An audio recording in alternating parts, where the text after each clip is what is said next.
यह कहानी एक चालाक आदमी की है जिसका नाम अर्जुन था। अर्जुन एक छोटे से गांव में रहता था और उसकी ख्याति उसकी चतुराई और चालाकी के लिए पूरी दुनिया में फैली हुई थी। लोग उसकी बातें सुनते थे और उसकी बहकी बहकी कहानियां याद करते थे। एक दिन गांव में एक बहुत बड़ा मेला हुआ। वहां सभी तरह के खेल, झूले और दुकानें लगी थीं और लोग अपनी अपनी खुशियां मनाने आए थे। मेले में एक विशेष खेल का आयोजन भी था। खेल का नाम था सोने की मुगली। इस खेल में जो व्यक्ति सोने की मुगली को सबसे पहले ढूंढेगा उसे बड़ा इनाम मिलेगा। अर्जुन ने यह खेल देखा और उसकी चालाकी का एक और मौका समझा।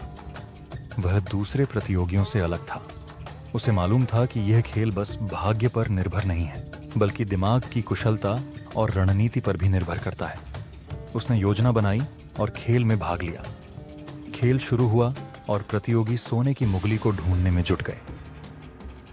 अर्जुन ने खेल के शुरुआत में ही ध्यान से सभी रूटों का अवलोकन किया। कुछ समय बाद जब सभी लोग इधर उधर भाग रहे थे, अर्जुन शांतिपूर्वक एक किनारे पर खड़ा हो गया और उसने कुछ देर ध्यान से जमीन की स्थिति देखी। वह जानता था कि सोने की मुगली कहीं छिपी होगी, लेकिन वह स्थान किसी चालाक जगह पर रखा होगा। धीरे धीरे अर्जुन ने उस स्थान को पहचान लिया और बिना किसी को बताए वहां पहुंचकर उसने मुगली को निकाल लिया।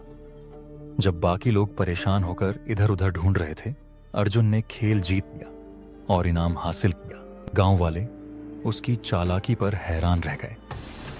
उन्होंने देखा कि अर्जुन सिर्फ भाग्य पर नहीं, बल्कि अपनी सूझबूझ और बुद्धिमानी पर विश्वास करता था। अर्जुन की यह कहानी अब गांव में एक मिसाल बन गई और लोग कहते थे, जहां होशियार और चालाकी होती है, वहां सफलता जरूर मिलती है। सीख, ये कहानी हमें सिखाती है कि कभी कभी सिर्फ भाग्य पर नहीं, बल्कि अपनी समझ और रणनीति पर विश्वास रखना चाहिए।